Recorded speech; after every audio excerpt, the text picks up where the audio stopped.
Hi అందరికీ నమస్కారం. గౌరవనీయులైన పద్మభూషణ్ నందమూరి బాలకృష్ణ గారు మళ్ళీ ఒక్కసారి నోరు పారేసుకున్నారు. ఆయన అసెంబ్లీ వేదికగా మాట్లాడుతూ నిండు సభలో కొన్ని అనుచిత వ్యాఖ్యలు చేశారు. ఇది కొంచెం చర్చనీయాంశంగా మారింది. ప్రతిపక్షాలకు ఒక ఆయుధంగా మారింది. ఒకవైపు చంద్రబాబు నాయుడు గారు అద్భుతంగా పరిపాలన చేస్తూ రాష్ట్రాన్ని ముందుకు తీసుకెళ్తున్నారు. నారా లోకేష్ గారు అంతే అద్భుతంగా అనేక కంపెనీలను తీసుకొచ్చి యువతను ఉపాధి మార్గంలోకి తీసుకెళ్లటానికి, మంచి చదువులు చెప్పించడానికి ఆయన వంతు ఆయన చాలా అవిరళ కృషి చేస్తున్నారు. నిత్యం 24 గంటలు పనిచేస్తున్నారు తండ్రి కొడుకులు. మీకేమో మీకు ఒక బావగారు, మీకు అల్లుడు గారు, వీళ్ళిద్దరూ 24 గంటలు పనిచేస్తున్నారు. వాళ్లకు వచ్చిన మంచి పేరునంతా కూడా బాలకృష్ణ గారు చెడగొట్టేటట్టుగా కనపడతా ఉన్నారు. నాకు ఆయన అనుచిత వ్యాఖ్యలు ఏం చేశారు, ఏ పరిస్థితుల్లో చేశారు ఒకసారి విందాం. మీకు ఒకవేళ ఏదైనా క్లారిటీ లేకపోతే బాలకృష్ణ గారు మాట్లాడేటప్పుడు కాస్త ఏమైనా నసుగుతూ మాట్లాడితే కనుక క్లారిటీ లేకపోతే నేను కొంచెం మీకు దాన్ని క్లారిఫికేషన్ ఇచ్చే ప్రయత్నం చేస్తాను. ఓకే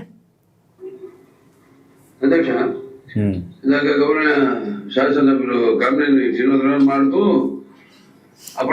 గౌరవనీయులైన శాసనసభ్యులు కామినేని శ్రీనివాసరావు గారు మాట్లాడుతూ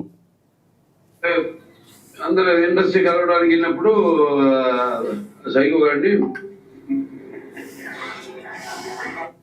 ఇండస్ట్రీ కలవటానికి వెళ్ళినప్పుడు సైకో గాడిని అంటే ఎవరిని? గత ముఖ్యమంత్రి, మాజీ ముఖ్యమంత్రి జగన్మోహన్ రెడ్డి గారిని ఇండస్ట్రీ పెద్దలు కలవటానికి వెళ్ళారు కదా చిరంజీవి గారి నేతృత్వంలో. సో ఆ సబ్జెక్ట్ ఇది డిస్కషన్ ఏంటంటే ఆ సబ్జెక్టు. ఆయన కామినేని శ్రీనివాసరావు గారు అన్న మాట ఏంటంటే, కామినేని శ్రీనివాసరావు గారు అంటారు, గతంలో సినిమా ఇండస్ట్రీని ఇబ్బంది పెట్టినప్పుడు చిరంజీవి గారు కాస్త గట్టిగా అడిగి ఆయన అపాయింట్మెంట్ తీసుకొని ఆయన కలవటానికి ప్రయత్నం చేసినప్పుడు అవమానాలకు గురి చేశారు జగన్మోహన్ రెడ్డి గారు అనే ఒక కంటెక్స్ట్లో ఆయన మాట్లాడారు. మాట్లాడితే వెంటనే బాలకృష్ణ గారు లేచి ఆయన ఏం చెప్పబోతున్నారంటే, చిరంజీవి గారు ఎక్కడ గట్టిగా అడిగారు, ఎవరు గట్టిగా అడగల అని చెప్పే ప్రయత్నంలో ఆ సైకోగాడు అని జగన్మోహన్ రెడ్డి గారిని అన్నారు. అఫ్కోర్స్ అంటే మీకు జగన్మోహన్ రెడ్డి గారి పట్ల కోపం ఉండొచ్చు. జగన్మోహన్ రెడ్డి గారి పట్ల ఈ రాష్ట్రంలో చాలామంది కోపం ఉంది. దాదాపు 61% మందికి ఈ రాష్ట్రంలో జగన్మోహన్ రెడ్డి గారి పట్ల కోపం ఉంది. అందుకే ఆయన్ని ఓడించి 11 సీట్లలో కూర్చోబెట్టారు. అయితే ఇప్పటికే ఆయన 39% ఓట్లు కలిగి ఉన్నారంటే 39% ప్రజల ఆదరాభిమానులు ఆయన కలిగి ఉన్నారు.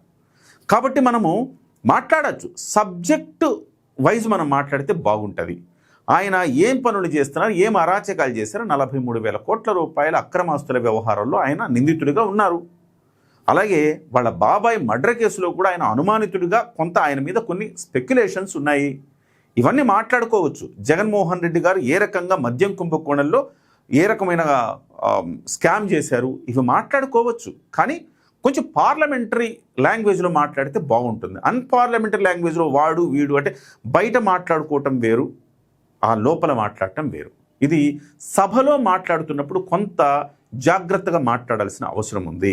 మనమేం పిచ్చాపాటి మాట్లాడుకోవట్లేదు కదా, అరుగుల మీద కూర్చొని మాట్లాడుకోవట్లేదు, లేకపోతే ఒక పార్టీ చేసుకుంటూ సరదాగా మనం డైలాగులు వేసుకోవట్లేదు కదా. మనం మాట్లాడుకుంటున్నది ఎక్కడ? సభలో, ప్రజాస్వామ్యానికి దేవాలయం లాంటి సభలో మనం మాట్లాడుతున్నాం. అప్పుడు కొంత కంట్రోల్డ్గా ఉండాలి. ఇలాంటి పదజాలాన్ని వాడకుండా ఉంటే మంచిది. ఎందుకంటే మీ అల్లుడు గారు, మీ బావగారు అద్భుతంగా పరిపాలన చేస్తున్నప్పుడు ఈ రకమైన వ్యాఖ్యలు మీరు చేయటం వల్ల వాళ్ళకు కూడా ఇబ్బందే కదా. అది మీరు ఆలోచిస్తున్నారా? ఆలోచించరు. మీరు అప్పుడప్పుడు సభకు వస్తారు, హిందూపురంలో మీరు వరుసగా గెలిచారు, బాగుంది. కానీ మనము నోరు అదుపులో పెట్టుకుంటే, చిరంజీవి గారు అంతకుముందు చెప్పారు, ఒక మాట చెప్తూ ఉండేవాడు, అంటే మాటను మనము బయటకు వదలనంత కాలం దానికి మనము అధిపతులము. ఒక్కసారి మాట అనేస్తే అది మనకు అధిపతి అవుద్ది, మనం వెనక్కి తీసుకోలేము. కాబట్టి దాన్ని కొంచెం గుర్తుపెట్టుకొని మనం మాట్లాడుకుంటే మంచిది. సో ఆ క్రమంలో ఆయన మాట్లాడుతూ ఏమంటున్నారో చూద్దాం. చిరంజీవి గారు గట్టిగా అడిగితే అప్పుడు ఈయన వచ్చాడంటే అబద్ధం. గట్టిగా ఎవడు అడగలేదు అక్కడ. అది మీరు అన్నారు ఇందాక. ఎందుకు సార్కి అంత కోపం వస్తుంది? చిరంజీవి గారు గట్టిగా అడిగితే ఆయన అపాయింట్మెంట్ ఇచ్చారు. సో వాళ్ళు వెళ్ళి కలిశారని ఆయన చెప్తున్నప్పుడు సో గట్టిగా అడిగారా మెత్తగా అడిగారా పక్కన పెట్టిన కామినేని శ్రీనివాసరావు గారు ఒక స్టేట్మెంట్ పాస్ చేశారు. దానివల్ల ఇబ్బంది ఏముంది? చిరంజీవి గారు గట్టిగా అడగలేదు, ఆయన అడగలేదు అని చెప్పాల్సిన అవసరం ఏమన్నా ఉందా? ఇది అక్కసు అనిపించదా? చిరంజీవి గారి మీద మీకు అక్కసు అనిపించదా? గతంలో కూడా మీరు మాట్లాడారు, నేను అలాంటి వాళ్ళని నెత్తిన ఎక్కించుకోను. ఎవరు ఎక్కించుకోమన్నారు మిమ్మల్ని నెత్తిన? చిరంజీవి గారు నన్ను నెత్తిన ఎక్కించుకో బాలకృష్ణ అన్నారా? ఆయన మీ సభకు వచ్చారు, మీ 50 ఏళ్ల ఉత్సవానికి వచ్చారు. 50 ఏళ్ళు అయింది సినిమా ఇండస్ట్రీలో ప్రవేశించని చెప్పి ఆయన ఒక మెట్టుది బాలకృష్ణ మీతో మన ఇద్దరం కలిసి ఒక సినిమా చేద్దామయ్యా అన్నారు. సో అది హుందాగా ఉండాలి. మీరు పెద్దవాళ్ళు అయిపోయారు, 60+. ఇంకా మీరు కుర్రోళ్ళు ఏం కాదు కదా, కత్తులు పెట్టుకుని కొట్టుకోవడానికి. ఇవాళ మీకు చిరంజీవి గారికి ఆ యుద్ధం ఏం జరగట్లేదు కదా. ఎందుకంత అక్కసు, ఎందుకంత రగిలిపోతూ ఉన్నారు? ఇది సభ్యతా సంస్కారం అనిపించుకుంటుందా? ఒక్కసారి బాలకృష్ణ గారి విజ్ఞతకే వదిలేద్దాం, ఆయనే ఆలోచించుకోవాలి. ఇలాంటి పదజాలంటే గట్టిగా చిరంజీవి గారు అడగలేదని మీరు చెప్పాల్సిన అవసరం ఏముంది అందులో? ఏమైంది? గట్టిగా అడిగాడా లేదా పక్కన పెట్టండి. ఆ రోజు చిరంజీవి గారు అందరిని తీసుకెళ్ళి దండాలు పెట్టి ఆయనకి జగన్మోహన్ రెడ్డి గారిని ప్రసన్నం చేసుకోవడానికి సినిమా ఇండస్ట్రీ కోసమే కదా, ఆయన కోసం ఏమైనా చేశారా? సినిమా ఇండస్ట్రీ బాగు కోసమే కదా, సినిమా పెద్దగా కాదు సినిమా బిడ్డగా ఉంటానని చెప్పేసి అన్నీ త్యాగం చేసి ఆయన వెళ్ళారు కదా. పోనీ మీరేమన్నా ఇనిషియేషన్ తీసుకున్నారా బాలకృష్ణ గారు? పోనీ ఎప్పుడు తీసుకున్నారు మీ ఇనిషియేషను? సినిమా ఇండస్ట్రీ బాగు కోసం మీరు ఏ రోజు ఇన్ని రోజుల నుంచి దాదాపుగా మీరు 2 టర్మ్స్ గెలిచారు, మళ్ళీ 3వ సారి కూడా మీరు శాసనసభ్యుడిగా గెలిచారు కదా. ఏ రోజైనా సినిమాకి సంబంధించి సినిమా ఇండస్ట్రీకి సంబంధించిన సమస్యలు మీరు చర్చించారా? 2019 నుంచి 2024 వరకు మీరు కూడా శాసనసభ్యులే కదా. జగన్మోహన్ రెడ్డి అంత అరాచకంగా వ్యవహరిస్తూ ఉంటే మీరు ఏ రోజైనా సినిమా ఇండస్ట్రీ తరపున మీరు మాట్లాడారా, గళమెత్తారా? లేదు కదా. మరి ఎత్తిన వాళ్ళని చిరంజీవి గారు అందరినీ కలుపుకొని, ప్రభాసు, మహేష్ వీళ్ళందరినీ కలుపుకొని తీసుకువెళుతుంటే మీరు వాళ్ళతో పాటు వెళ్ళకపోగా, సరే మిమ్మల్ని పిలిచారా లేదా అది వేరే సబ్జెక్టు, పక్కన పెడదాం. వాళ్ళు వెళ్ళారు కదా, ఏదో ఒకటి ఎవరో ఒకళ్ళు చేస్తున్నారు కదా. ఎందుకంత అక్కసు మీకు చిరంజీవి గారి మీద? ప్రతి సందర్భంలో చిన్న మాట కూడా చిరంజీవి గారికి చిన్న ఒక ప్రశంస కూడా ఇవ్వడానికి వీల్లేదా? మీరు భరించలేరా చిన్న ప్రశంసను కూడా? అంటే ఇవాళ చిరంజీవి గారిని ఇప్పుడు మీరు ఏం చేయాలి? చిరంజీవి గారు గొప్ప కాదు అని చెప్పదలుచుకున్నారా మీరు? అది గట్టిగా అడిగితే ఈయన వచ్చాడు మళ్ళీ కలవడానికి, లేకపోతే సినిమాటోగ్రఫీ మినిస్టర్ కలవమన్నారు అని ఏంటంటే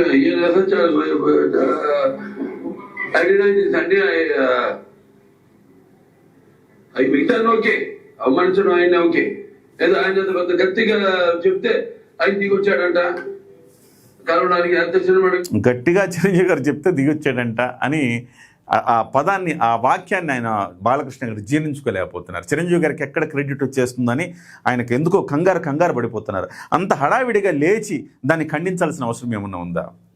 బాలకృష్ణ గారు, మీరు చూడండి లేదు, మీరు చెయ్యంది లేదు. ఒక రాష్ట్రానికి మీ నాన్నగారు ఒక ముఖ్యమంత్రి, మీ బావగారు ఒక ముఖ్యమంత్రి, ఇవాళ రాబోయే రోజుల్లో మీ అల్లుడి గారు కూడా ముఖ్యమంత్రి అవుతారేమో. మీరు అది గుర్తుపెట్టుకోవాలి. ఎంత హుందాగా ఉంటే అంత గౌరవం. మీరు ఇవాళ ఒట్టి బాలకృష్ణ గారు కాదు కదా, పద్మభూషణ్ బాలకృష్ణ గారు. ఆ పద్మభూషణ్ కన్నా కొంచెం విలువనివ్వండి, కొంచెం హుందాగా మాట్లాడితే బాగుంటుంది కదా. ఆలోచించండి. కనీసం బాలకృష్ణ గారు చుట్టుపక్కల వాళ్ళన్నా చెప్పండి. బాలకృష్ణ గారు మీరు మాట్లాడకపోతేనే నయం. అసెంబ్లీలో మీరు మాట్లాడితే మీరు కంట్రోల్ ఉండట్లేదు, ఎడాపెడా మాట్లాడేస్తున్నారు. కాబట్టి ఇలాంటివి మాట్లాడకుండా ఉంటేనే, మీరు మాట్లాడి అభాసుపాలవ్వటం కంటే మాట్లాడకుండా ఉండటం ఉత్తమం కదా అని ఎవరైనా మీరన్నా చెప్పండి అయ్యా బాబు. బాలకృష్ణ గారు చుట్టుపక్కల ఉన్న వాళ్ళు మరి కూడా నాకు ఇన్విటేషన్ వచ్చింది ఇక్కడ ఫిల్మ్ డెవలప్మెంట్ ఒక లిస్ట్ తయారు చేయమని. నాకు 9 పేరు వేశారు. అది ఎవరో ఈయన నేను అడిగాను కూడా, దుర్గేష్ గారిని కూడా అడిగాను. సినిమాటోగ్రఫీ మంత్రి దుర్గేష్ గారిని అడిగారు. ఆయన మంత్రి కూడా అడిగారు, ఎవడాడేసిందని అడిగాడు. పాపం ఎలా చూస్తున్నాడు చూడండి కందుల దుర్గేష్ గారు. ఎవరినన్నారు, ఏమన్నారు అర్థం కాక అలా చూస్తున్నాడు నిశ్చేష్టుడై. అయినా 9 పేరు ఎట్లా వేస్తారు దుర్గేష్ గారు ఆయన పేరు? మీరు బాలకృష్ణ గారు వ్యవహారాలను బహుశా మీరు అనుకోని ఉంటారు, బాలకృష్ణ గారు ఇలాంటి వాటిలో ఎప్పుడు పార్టిసిపేట్ చేయరు కదా. బాలకృష్ణ గారు అనుకొని మీరు ఆ నిర్మాతలు, దర్శకులు వీళ్ళ పేర్లు పెట్టుంటారు మీరు. ఎందుకంటే వీళ్ళే కదా యూనియన్ ప్రకారం ఇప్పుడు దిల్ రాజు, లేకపోతే అల్లు అరవింద్, సో ఏషియన్ ఇట్లాంటి వీళ్ళే కదా ప్రధానంగా సినిమాకి సంబంధించి ఎక్కడ మొన్న సినిమా కార్మికుల సమస్య వచ్చింది. ఆ సమస్య వచ్చినప్పుడు ఆ సినిమా కార్మికుల సమస్యను పరిష్కరించడానికి కార్మికులు ఎక్కడికి వెళ్ళారండి? చిరంజీవి గారి దగ్గరికి వెళ్ళారు. ఈ నిర్మాత ఎక్కడికి వెళ్ళారండి? చిరంజీవి గారి దగ్గరికి వెళ్ళారు. బాల్ ఎక్కడ పెట్టారని చిరంజీవి గారు కోర్టులో పెట్టారు. చిరంజీవి గారు ఇద్దరికి న్యాయం చేయలేక ఆయన కూడా సతమతమయ్యి సో దీనికి ఒక మంచి పరిష్కారం కనుగొందామని చెప్పి దాన్ని పోస్ట్ పని చేశారు. సో పోని బాలకృష్ణ గారి దగ్గరికి ఎవరైనా వెళ్ళగలిగారా? మిమ్మల్ని ఎవరైనా కలవటానికి వస్తే మీరు ఇవన్నీ చేయడానికి మీకు ఆసక్తి ఉండదు కదా బాలకృష్ణ గారు. అటువంటిప్పుడు మిమ్మల్ని ఎవరు ఆ రకంగా కలవటానికి వస్తారు?